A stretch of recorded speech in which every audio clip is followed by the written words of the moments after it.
wild. Let me ask you, when both maybe the immediate aftermath of when you'd been pulled over and that situation occurred, they made a decision, they had to strip the belts, and then when you got back and kind of got back in the loop, how were you treated? You were in the middle of a good push, a good little run, being counted on, and how were you treated right as they had you drop the belts, and then once you got back? How'd that go? Well, face-to-face treatment was not unusual at all. Everybody treated me, with like they always do, happy to see me. They were sorry to see that I was going to take a break. When I came back, everybody was happy to see me. Everybody was cool.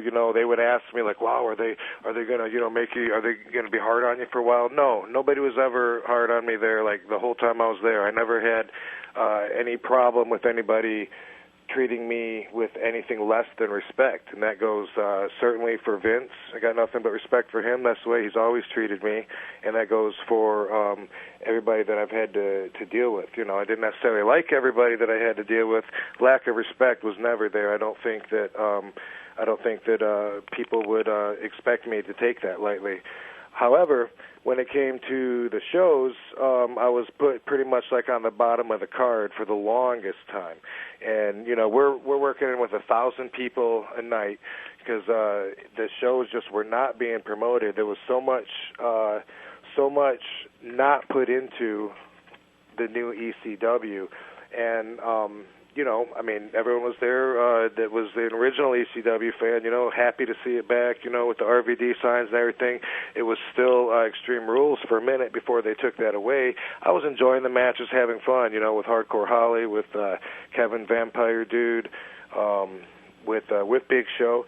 But, not Big Show for a while. When I first came back, it took me a long, long time to get back up to the main event, and that got a little frustrating. And then when I did get back up there, of course, they had the Elimination Chamber match, which to me was like the first official death of the original ECW. When I got beat and Bobby Lashley was the new front guy, that they wanted, to represent what ECW is all about. That was when my heart checked out, and I said, okay, it's done. When the fans say it's not the same, it's not the same, it's not the same, guys. I know, it's not. It's the new one. Take it for what it is.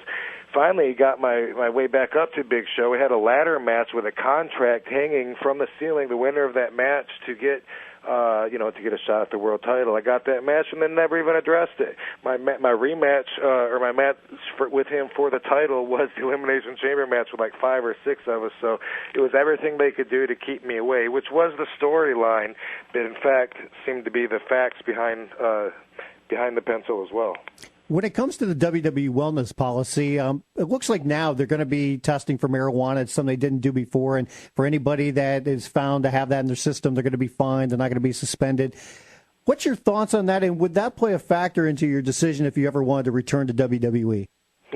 Well, while I was there, when they started the wellness program, a lot of the guys actually switched to smoking marijuana, and that's because they had to cut back on the pain pills and the other medicine they were taking that they were going to no longer be able to. They honestly, now they're going to test for pot. They're making it very, very difficult to have that job and to live on the road. I feel like they're going to be pushing the boys towards alcohol, which I understand that's what America wants, is to push everybody onto alcohol and tobacco, 2 of the most dangerous drugs in the planet. But that you can't be an alcoholic while you're driving 1,000 miles, while you're wrestling, while you're making your money off your physique and having to get in the gym, and I think that'd be really rough. What I've heard is, with everybody looking at them so hard at the WWE, they gotta keep everything as clean as they can and as structured as they can. But with it being a fine and not a suspension, I think what you're doing is just deciding whether it's worth a monetary value for you to pay for the right to smoke. At least that's my understanding. Now, because one of the biggest problems that you have with wrestling was obviously your schedule. Would a situation like with TNA, if you did get back interested in wrestling, would that be a situation where it might be a little bit more advantageous for you, considering that their schedule is so much lighter? It could possibly be. It would be worth consideration. Definitely, as far as the schedule goes, it would sound a lot more appealing. At that point, if I was wanting to wrestle, and I would look at everything, and when I would look at WWE and look at TNA, I would compare them, and I would be considering weighing that lighter schedule against prestige, and against exposure, and quite possibly against money, and those would be very important factors. Man, you know what? TNA had this big announcement. They said they're going to make it the pay-per-view, a big acquisition. I thought you were going to be there, Rob. Well, as you know, I mean, the fans expect me to be there every week, and they tell me that all the time. They're looking in for me, but no, I haven't put my wrestling boots on in a minute, and I don't see that happening for another minute. Do you watch TNA? No, I don't watch any wrestling. I watch mixed martial arts. I'm a big fan of that. Right. Sweet. So have you gone speeding down the highway with Chuck Liddell out there in California yet? No, I haven't, but I did roll around with Justin McCauley, who looks like he's not going to be making his fight. He blew his elbow out the other day, and we're waiting to get the official word from the doctor, but I had put word out before to watch for Justin. I think he's probably not going to make that fight on the 22nd. He's part of Team Punishment, one of Tito's boys. You might have caught his last fight. Mm-hmm. Yep, we sure did. So what are you doing these days to keep busy?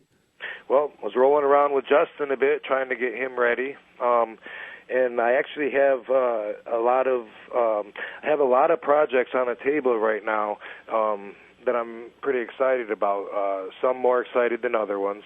A lot of stuff. A lot of it I've been working on for a long time and just haven't had time to put a lot of energy into it. I'm having more time to focus more on that stuff. A lot of new projects are coming along. Unfortunately, nothing's really at a point yet where I can talk about it or promote it. Just around the corner, and I got some exciting news. So you got to keep up with robvandam.com to keep up with my status, But besides that, and besides what I've been doing that I want to share with everybody, I've really been enjoying my time at home, which is something that I don't normally get. I fix stuff around the house that I've been needing to do for like 3 years, and that's a good feeling. And I'm getting to know and use, different rooms in my house, and that's a blessing, and it makes me vibrate at a very happy speed.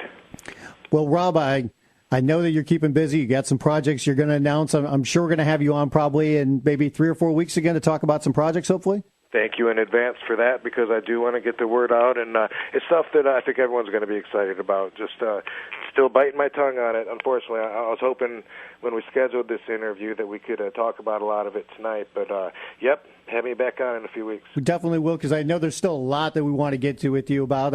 One last thing. How disappointed are you that this is going to be the last season of Scrubs? Yeah, I think it's appropriate. I mean, it's a good show. I know you always like to send me the updates on it. And I don't know. I think I'm kind of over it. I think it's kind of run its course. It had a good run. It's funny. It makes me laugh. A couple of new to me sitcoms that I'm really enjoying the hell out of is Arrested Development. Mm-hmm. Have you seen that? Good stuff. Yeah, that's good. Oh, my God. I want to apologize to the whole crew for not supporting that when it was active, because now I'm watching it on DVD. Of course, that series has ended, and I just recently tuned in to 2.5 Men with Charlie Sheen. Right. Hilarious, which is still a current series, so I have years' worth to catch up. But those two shows right now are at the top of my list for sitcoms. Can't count Entourage or Weeds or Californication, because those are on Showtime, but and HBO. But that's some of the stuff I'm watching, and some recommended viewing by RVD. Nice. There you go. Well, everybody can check them out online, robvandam.com. You got your MySpace page as well. MySpace/5starcomics.com. There you go. So, Rob, thanks again. We appreciate it. Say hi to Sonia for us, and we'll talk to you again in a few weeks. All right. Sounds good. Thanks, guys. Thanks, See you, Rob.